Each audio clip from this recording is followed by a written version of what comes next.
Hello there, Baconites. That's right, I said Baconites. Welcome to May. We're only 13 days away from Bellingham Anime Convention. I am super, super, super duper excited. Today on the show with me, I have a Western Washington student, also a huge fan of anime and gaming, just like you and I. Jordon Gasca, thank you so much for being on the show with me today. Thank you. Pleasure to be here.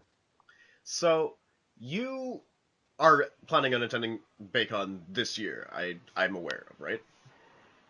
Yes, I am going to attend. It'll probably be my last, maybe. I'm a senior at Western, and if I get the chance, I'll try to attend more because the first time I went last year was really great. Right, yeah, and we always are looking to improve and we're always looking to find ways to bring people back. So, what was it that brought you to Baycon in the first place? Um, well, the thing is, like, I noticed one of your flyers. I think it was at like a CD shop in downtown Bellingham when I was doing my late night walks. I got really stressed that year. It was like my first year at Western, and rather than most kids who like sit in the corner and smoke, I just do lawn walks, listen to my iPhone, listen to music, and I saw the ad. And what caught my attention the most was there was Tiffany Grant was going to be there. And for those who don't know Tiffany Grant, she's a famous voice actress who's done the voice of Oscar Langley Story from the Evangelion franchise. I said, "Oh my god, I got to go and have her autograph my Evangelion boxes."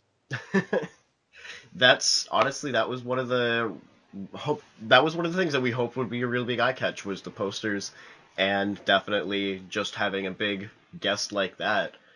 And that was actually the first time that we'd had a guest was last year. So we were really hoping that it would be a big draw for the crowd, and it turned out that it was. So we're looking forward to this year as well with our two guests this year, and hopefully in the future we're going to have some other guests as well. So I'm glad that that worked out for you and for us as well. Thank you. Yes, she was actually a great pleasure to talk to. I got my autograph, and I got to ask her like some of the questions that have been digging through my mind that bothered me for years. And I did a little joke where my friend at the time he loves Asuka with like a fiery passion. Where me, I'm a Mari Makanami fan, and I'm sure I'm gonna get hate. I'm sure I'm gonna get hate letters for that, but whatever. But what I did was say I pulled out my iPhone. And I said, "Hey, my friend decided not to come to this convention. He'd rather sit on his butt at home and play Doom because Doom came out the same time. Can Right. you Yep. do your best Oscar voice and yell at him?"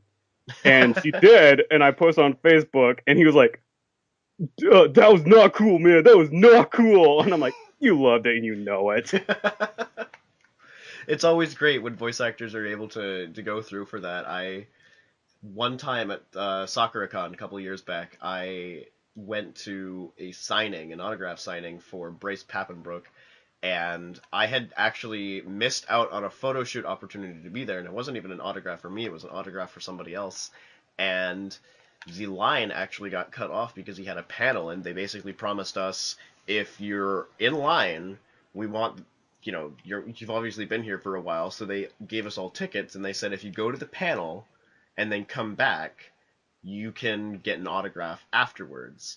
And so I think I was waiting in line, like including the panel time, waited in line for probably about 3 hours. And I got up to him and I had my camera at the ready because I also wanted him to record a line for this person because he does the voice of Masao Mikita from Durarara.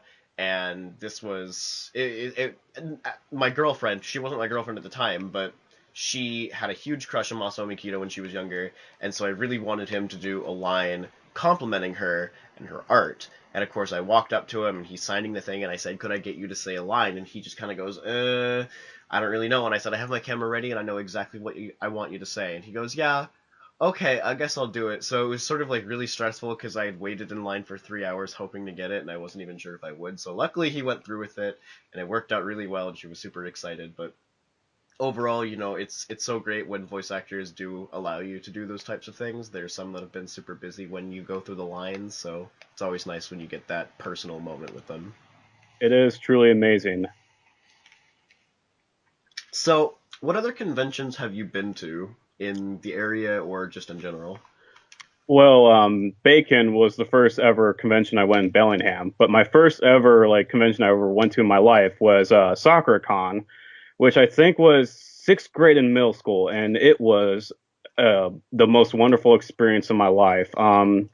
I dressed up as like Shinji Ikari in his school uniform, but the thing was like I got a lot of flack for it because apparently people thought I was a Mormon, and I was like, no, I'm Shinji Ikari. It's like, come on, guys, and it's just overwhelming when you go to these conventions, like overwhelming in a good way because it's like Disneyland for us.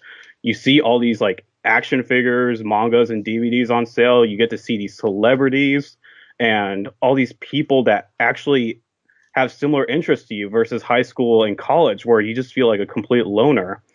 And I think, and this is gonna like grind my mother's gears, like the first celebrity I ever saw at SoccerCon was this woman named Chef Tifa, who at the time I didn't know. She later turned out to be an adult model, but when I first met her, she was like the first celebrity I met. And being in middle school and going through adolescence, in a very squeaky voice, I was like, "Hey, can I take your picture, ma'am?" And she was like, "Oh yeah, sure." And she, posed for me, and I was like, "This is the greatest day of my life." And you hadn't actually realized what she No, did. no, it wouldn't be till years later. I think I looked up like Tifa Lockhart on YouTube. I was looking for like fight videos, and I saw her, and she was going by the name Chef Tifa. And I was like, "Wow, I need more Chef Tifa videos." So I go on Google, and I was like, "Oh, oh, okay." So there is that, and my second convention I went to was AkiCon, and at the time this was done in Everett, and I was working at a game store down the street.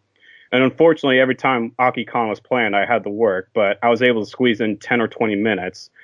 And I did not like it because one, it was at like a mall, not a mall, but a hotel, I think like the Sheraton or something, but they Yep. put the convention in the garage of the Sheraton. So it looked more like a creepy dark alley than an actual convention. And I gave it the benefit of the doubt the first year, saying, okay, maybe next year will be better. Nope. Third year, strike three. I'm done with you. And apparently, they moved to a different location, like in the SeaTac area, but there's been a lot of like shady news, like that's been going around that convention. Right. I've actually attended AkiCon. My first one was in 2013, and it was actually the last year that it was at the Sheraton. And part of the reason that they had to leave, there was some problems with convention guests causing problems, but there was a lot of complaint because they did shove all of the artists and stuff into that parking garage, and it was leaking, so there was water damage to some people's property. There were apparently like rats and other things like that had been seen, so it caused a lot of issues. So they moved it to the DoubleTree in SeaTac, and that went pretty well for a while, but there was a lot of controversy, and I'm actually unsure. I heard that they were shutting down, but then I also heard that they got saved, that somebody else had bought them out or something like that, but I haven't seen anything about that, so we'll see how it goes.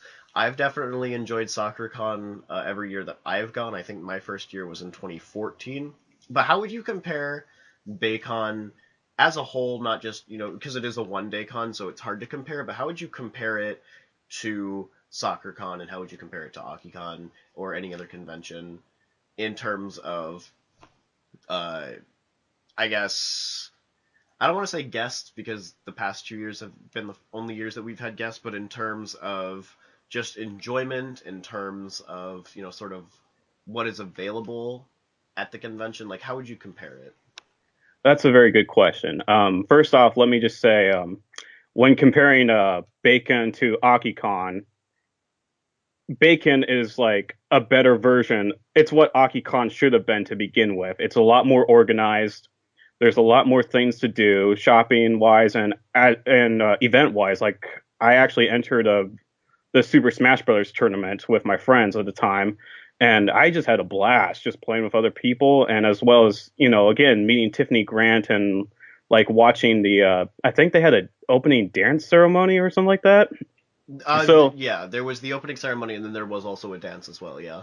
so yeah, it was just nice to see it. I will admit it's a little cramped, but not as cramped as the AkiCon. But I feel like as soon as you get more people and a few more years pass, you can probably expand and add more events. Um, Probably my criticism is that I would like there to be a little bit more stores besides the artist vendors, like maybe like books and figurines. But this is your first year, so it's you can't do it all at once. Right.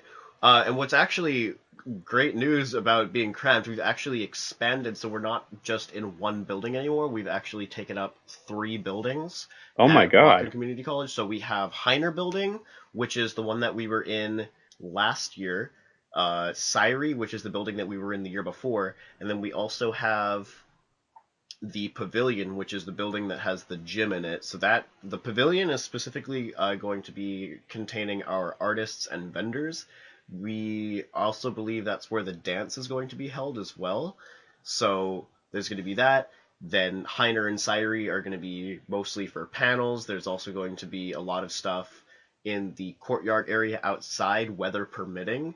So there's probably going to be a lot of RPG stuff because the entire convention is supposed to be one giant RPG sort of. So there is going to be a lot of events that are going to occur outside or even inside, and a lot of the staff is going to be helping to make sure that everybody who wants to participate is going to have a great time. So there's going to be a lot of really cool stuff, I think. And since we have more space, because that was one of the biggest complaints, not only from you, but from other attendees as well, is that there just wasn't enough room. So we definitely expanded and made sure that everybody has some area to walk around in and an area to breathe. Well, that's good. Then you're obviously making more progress than AkiCon. Yeah, and that's the hope, is that we can continue to progress and we can continue to expand and make everything comfortable for everybody. Awesome. So would you say on a scale of like 1 to 10, with 1 being like it's sort of a waste of money, and 10 being I would give even more, because as of right now our prices, we sort of struggled trying to find like that good balance of how much we're going to be charging to enter the con this year versus previous, because last year was the first year that we had ever had a paid event. So I mean, would you say that $15 for a pre-registration for a one-day convention is decent, or too much, or what would you think?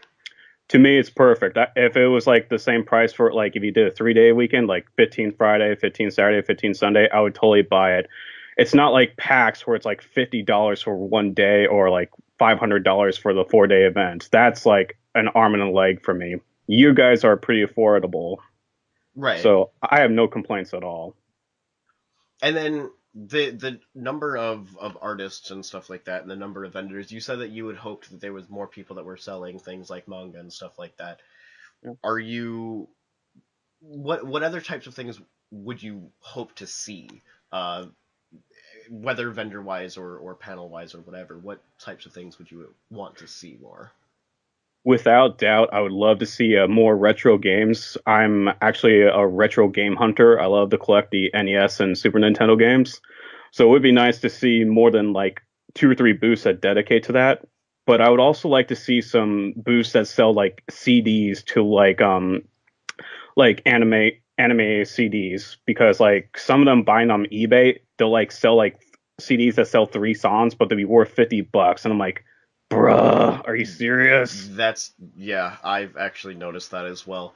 It's not soundtrack type stuff, but one thing that may interest you is that Raj Ramaya, the musician guest that we're bringing, he did the music for the Cowboy Bebop movie. He's actually going to be giving some CDs, and I think he's going to be selling some CDs as well of some of his music. He's very recently been doing some sort of heavy metal type covers of classic anime openings and things like that. Pokemon, Digimon, I think he's done Power Rangers, he's done Sailor Moon, stuff like that. And he also has some other songs that he's worked on as well that have been showing up in anime. So hopefully that'll be something that, is interested to you, because, as I say, he's going to be selling those. So at least we'll have some more music that is Yep. available, because I do know what you mean about not having a lot of options music-wise, yeah.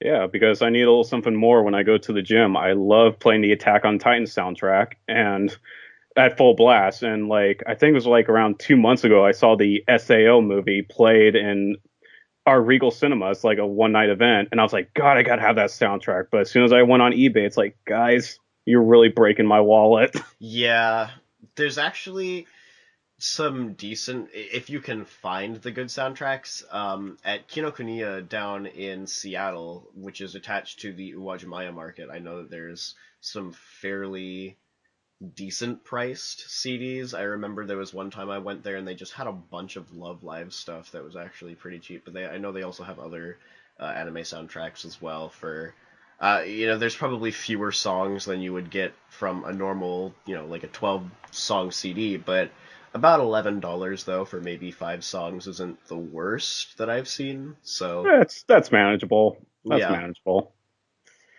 I just rather pay my CDs to show my appreciation for the show rather than, illegally downloading, And of course, I'm probably gonna get some email from some guys like, you could torrent it or whatever. What are you doing wasting your money? And it's like, that's not the point. I want it physically there to add it to my collection. yeah, and I'm the same way for the most part. My stepdad is a person who torrents a lot of stuff, and so I'm definitely the same way in that I much prefer to have the physical copy, just because it's nice to say you have it, but if something happens to the digital version, like it's gone. So Yeah, if you have the physical copy, you can just get it again. And that was something that had been taught to me years ago by another friend of mine that I played some music with before. So I sort of stuck with that idea that you want to have something physical. It's the same thing with a lot of anime too. If you have a favorite anime, like I could watch it on Crunchyroll as much as I want, but I like to have the physical DVD as well because that way I can sit down whenever and wherever and watch it. exactly. So definitely with the convention coming up, like a lot of people are excited. I know I'm excited. This coming weekend, we're actually going to be doing an event at the Comics Place on East Holly Street. It's Free Comic Book Day, and we're out there promoting Free Comic Book Day as well as Baycon. But one thing I wanted to say is that you had noticed the poster. Do you think the poster is a good idea? We've been putting them around lately. Do you think that it's something that'll bring in a lot of people or just a few people, or how effective do you think it would be total? In these times we're living in, it'll probably bring in a small fraction. Again, like me, like people like me who wander around 3 in the morning trying to get some sanity from the finals, like will notice it. But again, in this times we're living in, you have to expand your advertisements. You got to do it on like Facebook or Twitter. Maybe make a YouTube video, like show footage of last year's convention and add a little sketch to it, something. You got to do everything to make this con stick out. Right, and fortunately, that's stuff that we have done. But one thing that's always so interesting to me is that if you don't already have people following that particular media, Hmm. then people aren't going to see it. So I've actually noticed, we spent a lot of time trying to post a lot of, a lot of advertisements and stuff like that on various social media platforms and didn't get a whole lot of response. But we've been really, really hitting the streets with a lot of flyers lately, and those have actually been bringing in more and more people who have been doing pre-registration. People see it physically and they ask questions. If they see us out and about, they say, "Hey, what's this about?" And so it just seems so interesting that normally I would agree with you and say, yeah, there definitely needs to be, a lot of digital stuff because everybody's in the digital age, but it the physical stuff is what actually seems to be drawing people. So I just think that's very interesting personally. That is true. And my last bit of advice is also the convention itself. You got to rely on word of the mouth because, like, again, with AkiCon, like, I went there, I didn't like it. And when people ask me, it's like, hey, do you want to go to AkiCon? I throw in my 2 cents. And sometimes they'll be like, oh, okay, we'll take your word, not go. Or sometimes they'll be like, nah, we're just going to ignore you and go.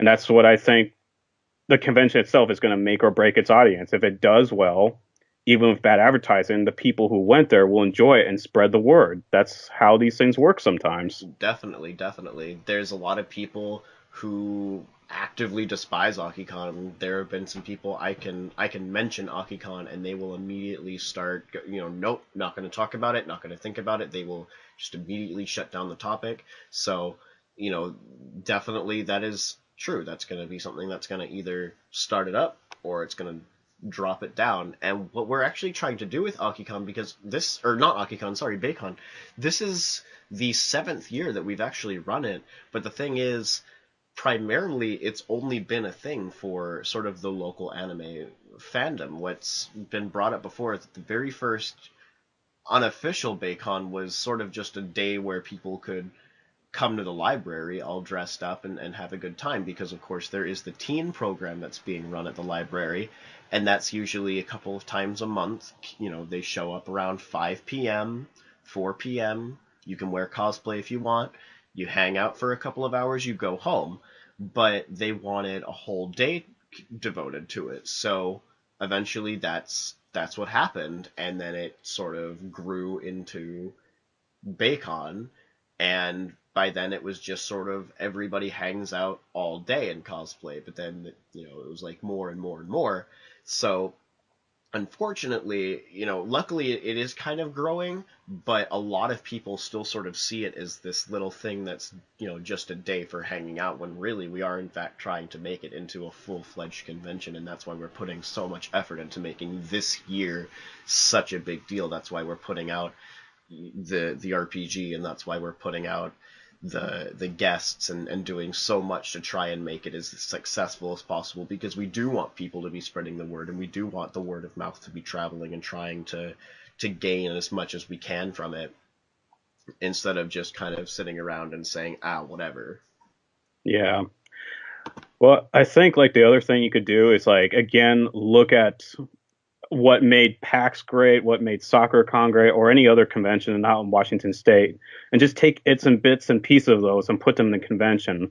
Like one of the things I love about SoccerCon is that even though it's an anime convention, it's still welcoming to other forms of like geek culture, like video games, creative writing, cosplay. You can name it. Like it's not really just one thing only. It's you can do whatever you want at that convention. And that's actually, I can't talk about specifics, but I can say that there's actually something big coming this year that will hopefully push people more towards that as well, because that's something that we wanted to push as well. We didn't want it to just be, oh, it's only for this. Because, for example, I recently put up a flyer at my place of work, and I had a lot of people asking me about it, but a lot of times it was like, oh, like it's just anime, like I'm not interested in anime. And I had to say it's not just anime, and I had to kind of explain like it is a big thing. It just happens to be that sort of the central idea of it. But with the RPG theme and all of that stuff coming out, it's not necessarily just about anime anymore. Maybe that's how it sort of started, but that's not the direction that we want to stick in. We want to expand out farther. So we're looking at that definitely. Exactly. And luckily, the convention's been getting a little bit more, notoriety. Tim, our publicity director, has been doing a really, really good job of bringing in a lot of people. We actually are going to be having some game tournaments, some board game tournaments, and some video game tournaments and things like that, being helped by a lot of other groups. We have Reset Games, who's going to be helping us with some games. We have Dark Tower Games, if I'm not mistaken. The Comics Place Downtown is going to be providing us with some games and stuff like that. So we're trying to reach out to all these different groups because we want to make this so successful, and it seems like it's going to work. And that's just what we're hoping for, is eventually down the road maybe we will be able to move to a bigger location rather than just the college, and maybe we will be able to keep it for longer than just a single day and all this other stuff. We have so much work that we have to do, but we're really hoping that we can grow. In order to do that, we have to have a lot more people that are interested. So obviously, spreading it and getting the word of mouth and everything like that is the most important thing, is making sure that it does expand the way that we've been looking at it. I would love to see you guys expand because as much as I love like SoccerCon and PAX, like sometimes it can be a very stressful ordeal because, there's the expensive tickets, the parking, and the traffic is a blanking nightmare to go through. But with Bellingham, it's just such a low profile area and everyone's just so chill and legit that I just feel really comfortable over here, to be honest. And I want to see this place grow and have more people come to it. Yeah, like personally, I think it's great that Bellingham is such a connected town. for example, if I wanted to, from my house, I could pay $2 and take a bus to the convention, and that's all it would take. Whereas, somewhere in Seattle, and it would take me maybe an hour and a half to get there. Whereas in Seattle, who knows how long it would take you to get from point A to point B. And as you said, the traffic is a nightmare. The parking can be a problem. I went to SoccerCon this past year, and we had a huge issue with our hotel that put us out a lot more money than we intended.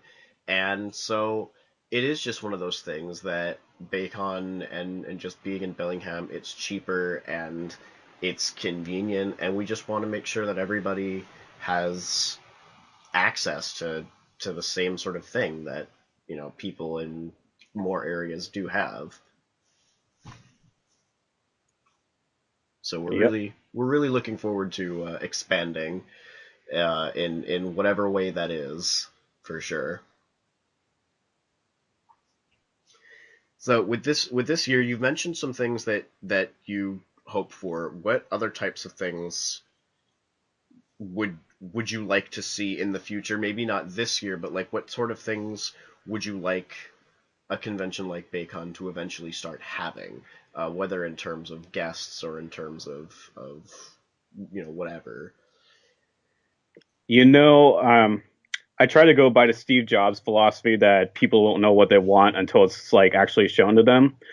But personally, I would love to see for your convention to see more like Japanese voice actors or directors guests. Like one of the greatest moments I ever had at SoccerCon was the English dub premiere of Attack on Titan, and at the time I was dressed up as Bruce Campbell from Army of Darkness, and I I just no joke. I bathed in blood because if you ever watch that show, you know how much blood is on Bruce Campbell.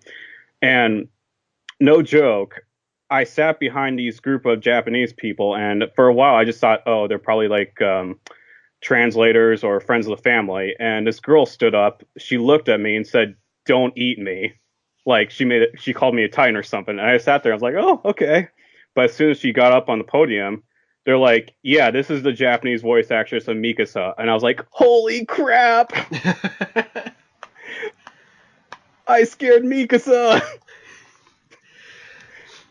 I mean, that would be very, very interesting. We actually had a lot of potential people that we were looking at for guests this year, and there may actually, I don't recall exactly, but there may actually have been a Japanese voice actor that we had looked at one point. And unfortunately, being such a small convention, our budget is also very small, so we weren't able to look too far into that. But definitely, if we can in the future, because that's something that I would like to do as well. I unfortunately was unable to see anything from Gen Urobuchi at SoccerCon this past year, but I really would have loved to. So the potential of having him around later would be fun, I'm sure.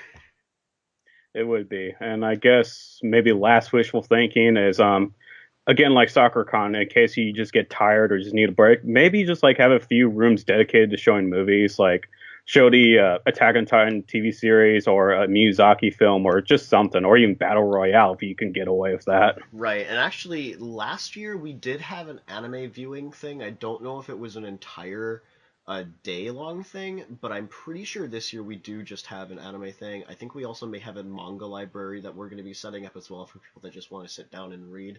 So we do want to be able to expand on that.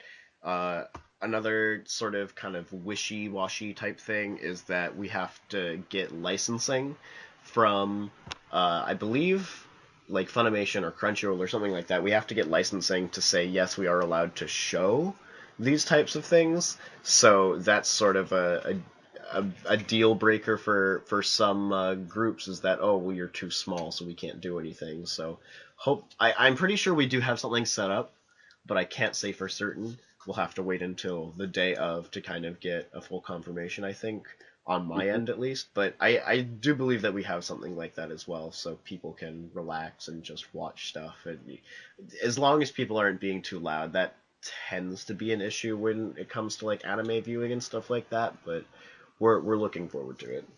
Oh, one thing just reminds me.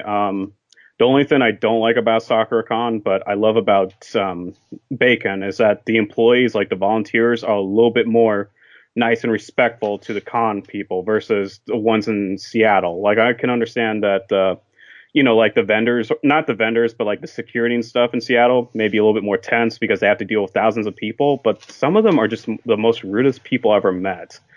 Like one incident I saw was this woman in a wheelchair. She was getting directions from a fellow anime fan of where to find this vendor or whatever. And this woman just yelled at her because she was accidentally in front of the escalator, telling her she needed to move and stuff. And I was thinking, take it easy. Like, Yeah. I think part of the positivity there is that the people who are running Baycon, like we are all, we're all fans. We've all been to conventions before. We all actively enjoy going to conventions. Whereas when it comes to con staff for a lot of places, they're usually the staff for the building, or they're hired on and they don't really, know what's going on. They don't necessarily have. They were given a job and that's what they have to do. Whereas with us, who do staff the convention, we're a lot more personal and we're a lot more just we know what's going on and we know what people are going through. So if there's a problem, we can get to the bottom of it a lot faster. I think simply because we've probably been there before. yeah, I know last year, while I was the staff was a little bit more relaxed last year because we weren't really sure like how to do certain things. So personally, I know I was not available for some of the day just because I was spending time with people and being friendly with I mean my friends, but even still, I was doing things with them and just kind of having a good time. So I think that it's going to be it's good that we have people that know as I said, like kind of what people are going through and how to handle an anime fan because that's who we are. We yeah, we are as well. exactly. And we go through some training as well to kind of say, hey, this is how to deal with this situation.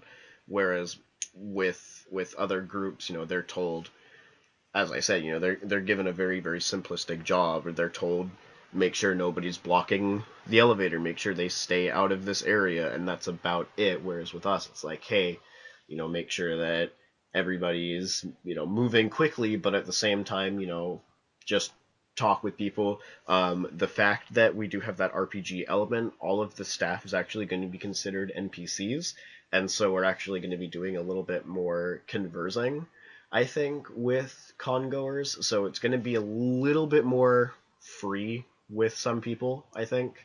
Hmm. So there's just going to be more communication this year. So obviously, like, we're going to be doing our jobs as staff, but we're also going to be playing our parts as NPCs as well. So we'll see how well that goes. Kind of reminds me of SAO, the way you keep calling yourselves NPCs. That's actually partially, I don't want to say SAO specifically, but we did kind of want to go with sort of, the anime, but also a video game type thing. So basically, everybody who's signed up is, and they don't have to participate if they don't want to, but pretty much everybody who's signed up is going to be considered a player, while the staff is just going to be the NPCs, and we're going to help guide the players through their objectives because there is going to be a game that's going to be going on throughout the entire day, and there is going to be objectives and side quests and things like that, and things for you to complete. And in doing so, if I'm not mistaken, don't take my word 100% for this, but if I'm not mistaken, doing so will give you a reward that we will give you a reward that you can actually exchange for various products from certain vendors actually. So you could normally buy them with money, or you could buy them with the reward that you're going to get from completing quests. And then there's also going to be a very very big, there's going to be a raid and everything like that later on in the game. Near the end of the day, there's going to be public events that occur every now and then. There's going to be all kinds of really cool stuff. So it'll be interesting to see, how it goes. Nice. I'm actually, the more you talk about it, the more I'm excited for it. I'm actually very excited to see how it, turns out as well. There's some things that are sort of being kept secret from the rest of the staff. I think it's going to be one of those things that is going to wow us at the same time as the attendees. Everybody's going to get the surprise at the same time. And I think that's going to be one of the coolest parts is seeing that and seeing how it all turns out in the end. Awesome. So I'm definitely looking forward to it. I'm definitely looking forward to how other people are going to be responding to it. Um, Overall, I think the convention is going to be about as entertaining as some of the other conventions I've been to over the past several years. Mm. Oh, just one random thing that popped in my head. Yeah. Like one thing that you could probably do to make the convention greater, maybe have like a dubbing contest or like a parody abridged series show or something like that. Because again, I used to hang out with this friend. We used to do like dub parodies together. We tried the Attack on Titan like a parody, but of course Funimation kept flagging it down. But for a while, he was doing like Fairy Tale Bridge and Chobits for a while. Oh, really? Yeah. Yeah, I actually got the voice for Chalbit's Yumi's dad, and let's see, and originally for Attack on Titan, and I kind of laugh and roll my eyes on this, but I was pretty much one of the suicidal knights of the show. Oh, Which, yeah. yeah, he told me, he's like, Jordan, you need to act more insane, and I'll be screaming at the top of my lungs, saying something like, guys, I don't want to get eaten by a Titan. It's either me or my blade to the neck, and like some sort of catchy phrase or whatever would happen. Yeah. What's actually so interesting, there was a video that we actually put out. I think it was actually fairly recently, unfortunately, because it wasn't completed in time. But there was actually a video that was redubbed with the guest from last year. I can't think of what else she was in. It was some other mech anime. I can't recall the name of it, but they took one of the scenes and they decided to redub it just because they figured it would be better with their own script, and it actually turned out, pretty funny because you do have this character's actual voice saying just the wrong things, but they make sense in context. So I think it was actually kind of a lot of fun, and it would be very interesting actually to have something like that as well, for sure. Yeah. I mean, the convention, there's a lot of stuff to improve on. I know last year was really well. This year we're hoping that it's going to be even better, and then, when it's all said and done, we're going to put out a call and say, hey, what did you like, what didn't you like, and what would you like to see improved? And I think that's something that we need to expand with, is that, every year we have to listen to what people say, and then we act on it the following year. And, sometimes there's some things that are kind of petty, like, oh, I wish I didn't have to see this person, or like, I wish that, blah, blah, blah, blah, blah. But for the most part, we've improved on just about everything that everybody's wanted. So I hope that it's going to continue to improve like that, and eventually we're just going to be considered, not just locally as a good con, but, much, much broader as a very, a good place to go, for a fun time. So And that's all that matters is that everyone has a blast. exactly, yep. That's all we're hoping for, is that everybody's having fun and doing well. Have there been any anime that you've recently been watching? Um, it's a little bit hard because I'm at college, so I'm trying to like this is my senior final year, so I'm Right. trying not to screw up. But besides the second season of Attack on Titan, there's not much. The last show I dedicated like religiously, and I'm sure I'm gonna get email flack for this. Like someone's gonna say it's not an anime, it's made in America. Is the fourth season of Ruby. I'm a huge Ruby fan, so I am too. yeah, I it love that was. show. I'm very excited for the next season to see how it goes. I've been watching Ruby. Actually, it's funny. I watched Ruby at Anime Night at the library a couple of years ago. They played the first couple of episodes, and I wasn't super interested in it. And then I decided to give it another go, and I've been watching it religiously ever since. Yeah, I discovered it by flipping through Netflix. I saw it and I watched the first episode and it was just a little rough. Like the best way I compare it is like watching the first Toy Story movie. It's like really rough, but as the story compresses and the animation gets better, it's totally worth it. Right, and I know through the way that Netflix did it, because each episode is actually very short. Each quote unquote episode on Netflix is the entire season in one. Hmm. So, but yeah, you're definitely right. Like, they've improved each season with the animation. I remember, the very first season was kind of a God, I don't even remember what program they were using, but it wasn't the best program for animation. It wasn't necessarily a program designed for animation, I don't think. But eventually they moved on to bigger and better things, and I know they've done the same thing with Red versus Blue. It initially started out as them just recording Xbox playthroughs or Xbox footage, and then now they're doing entire fully animated sequences with very, very similar programs. So it's good to Yeah. see how they've improved on that for sure. Yeah, because like the first season, the fight scenes were kind of floaty, as I like to call it. But as the seasons went by, it's like I feel like I'm watching extended scenes from like a Final Fantasy VII movie or The Matrix the whole Yeah, time.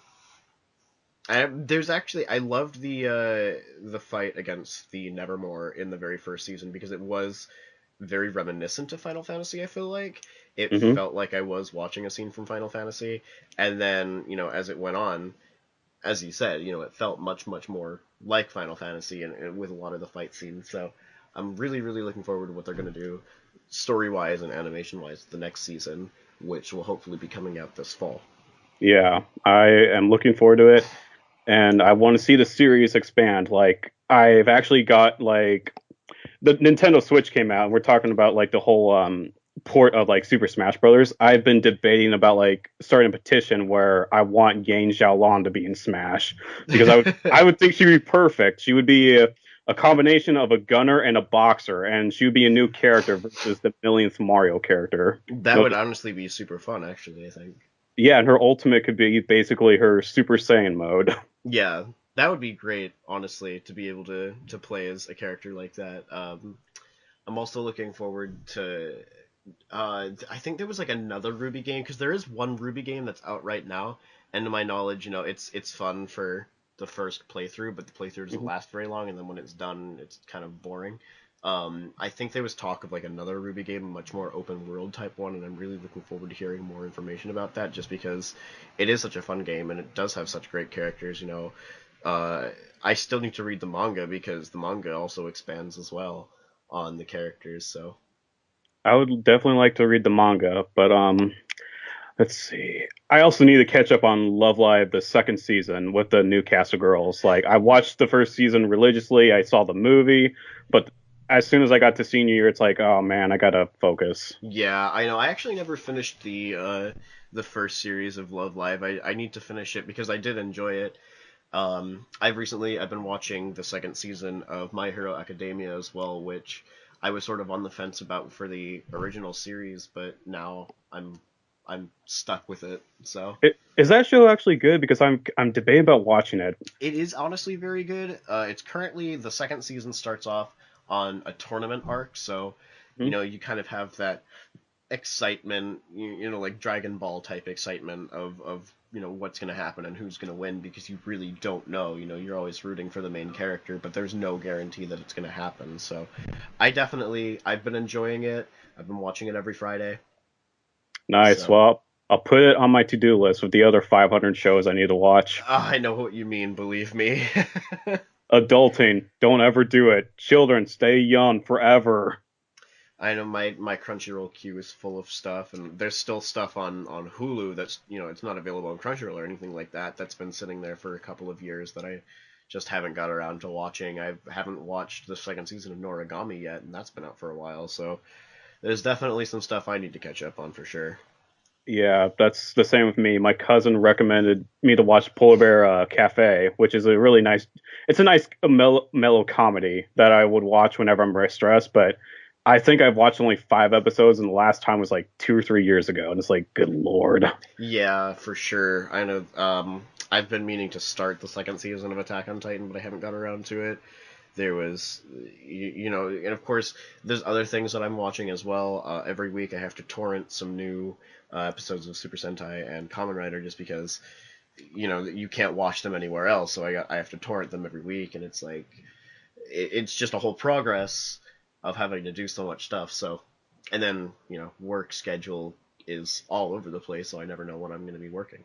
I know it sucks because like my friends are hounding me to watch the Daredevil TV series on Netflix, and it's like, well, I got homework to do, and then they add another show like The Walking Dead. Oh, I'm trying to go to the gym. I actually don't want to be a fatty for the rest of my life. It's like Right. it's just it's just the stress of trying to do everything. I know exactly how you feel, believe me. If you are able to, I mean, there is the Netflix app, so you could watch an episode while you're at the gym. I know I used to do that for a while, back when my phone wasn't terrible. I used Hmm. to watch stuff at the gym all the time, so that's always an option, I suppose. I'm gonna start doing that. Like when I'm on the treadmill or something, it's like, okay, time for Umaru.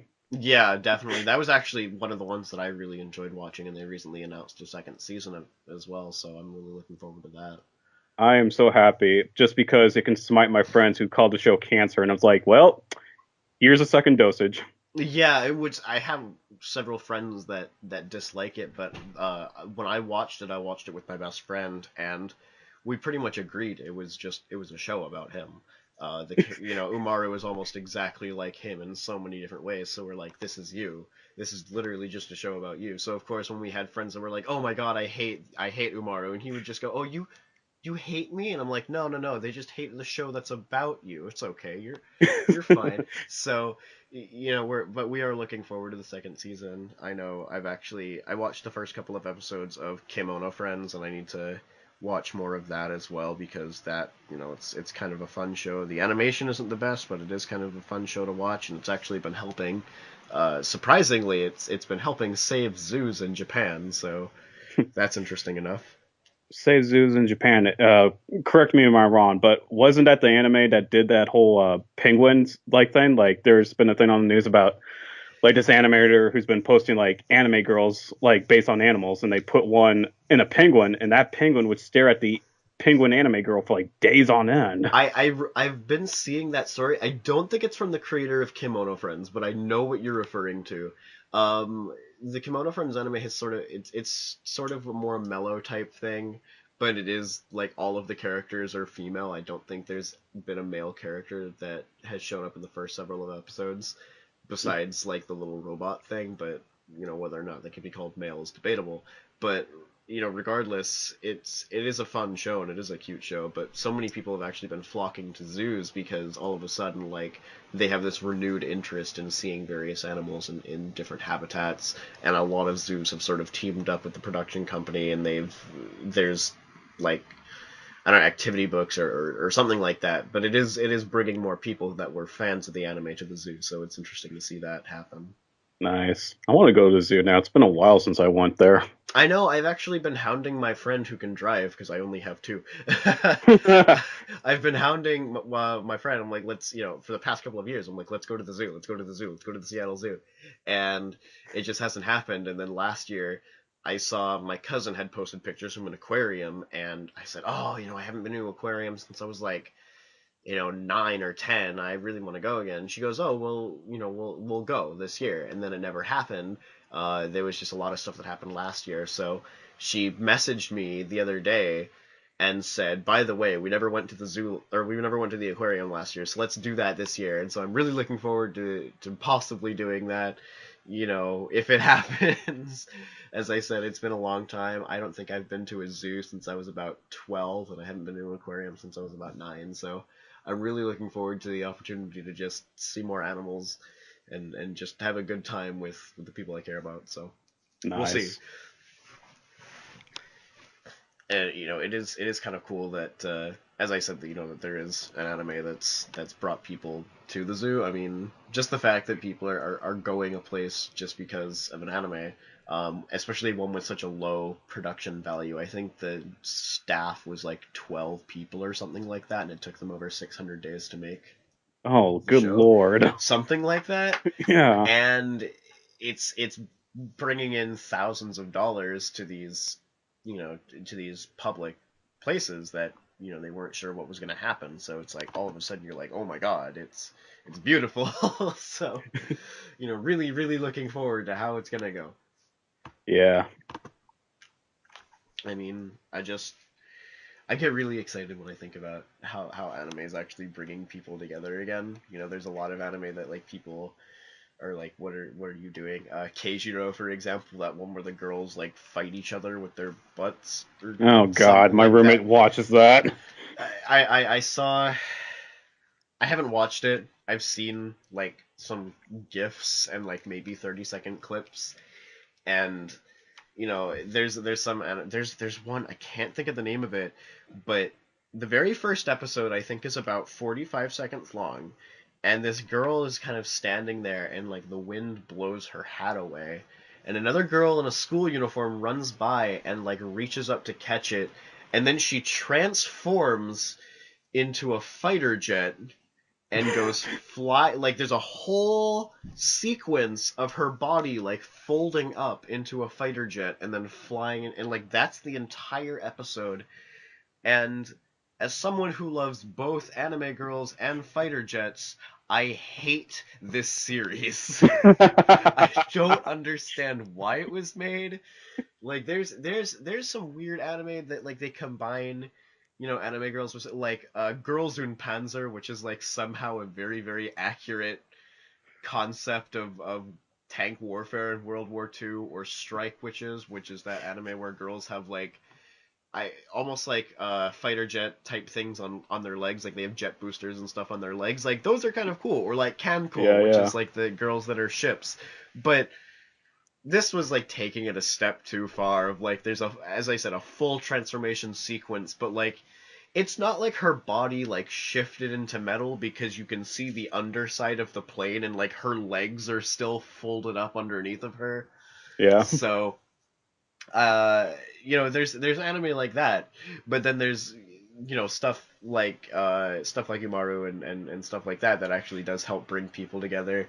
There was actually sometimes it can spark wonderful debates. Other times it looks like people are going to die.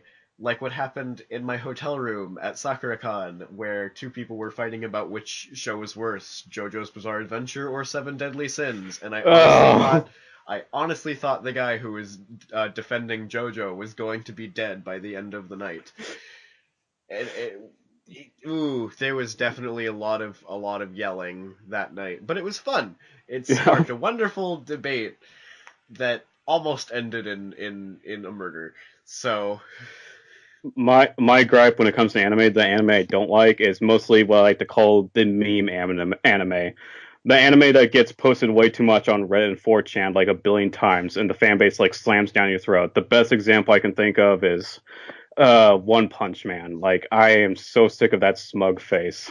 like I loved One Punch Man, but I definitely agree. Like there's some people that like take it like in really weird places. Of course, there's also the current trend of drawing Wendy from Oh Wendy's my god, as an anime yes. girl, and there was actually one where I saw where she was saying something to Ronald McDonald about how bad his food was, and then there was a shot ripped directly out of One Punch Man, where Ronald McDonald is pointing at Wendy, who is standing on boxes to be as tall as Ronald, and saying, "What is with this sassy lost child?" So Yeah. definitely, that's been an interesting experience. I think it sort of ended when there's one particular artist, and I really, really don't want to drop his name, but he got involved, and I think the moment he drew art of it, it sort of it was over.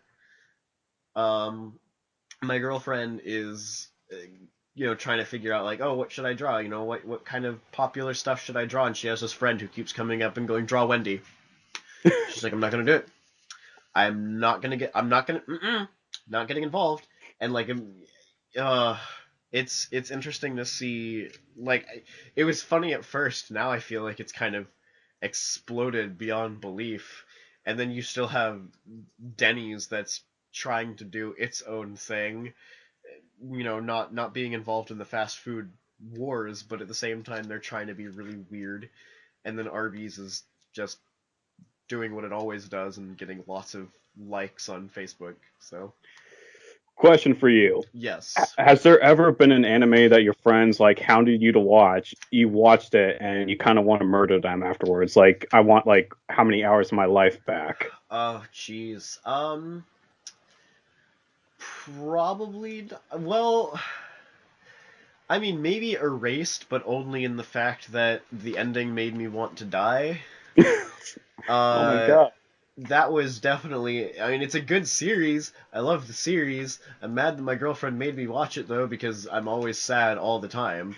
But beyond that, not too many things. Unfortunately, or possibly fortunately, a lot of the anime that I kind of get inspired to watch is either I just kind of see it on my Facebook or my Tumblr feed, and usually it goes, one way or the other. I played Dramatical Murder, and then I tried watching the anime, and the animation style was so bad I never actually got past episode 5, I think.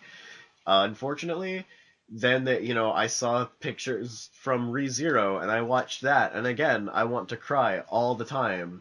So I think it sort of just depends on what I see for the most part. A lot of anime I don't go through the lists when they're announced of like, hey, here's all the anime that's coming out. I don't really go through it and say, oh, that looks interesting. I just see people post things and go, oh, that looks my speed. Like I watched, and it recently ended, but I watched Miss Kobayashi's Dragon Maid specifically because of one scene that I saw on Tumblr that happened to be a very, very well animated fight scene, which was not something that anybody anticipated from an anime about dragon maids, but it turned out to be one of my favorite shows of the season. So I need to finish that. Like I originally started watching the first like 2 episodes, and then they introduced Luco character. I'm like, oh my god, I found my new wife. that's And then actually one of the other things that really made me want to watch it because I was like, she's beautiful and perfect, and I love her, and I need to know more. I actually thought she was the main dragon maid.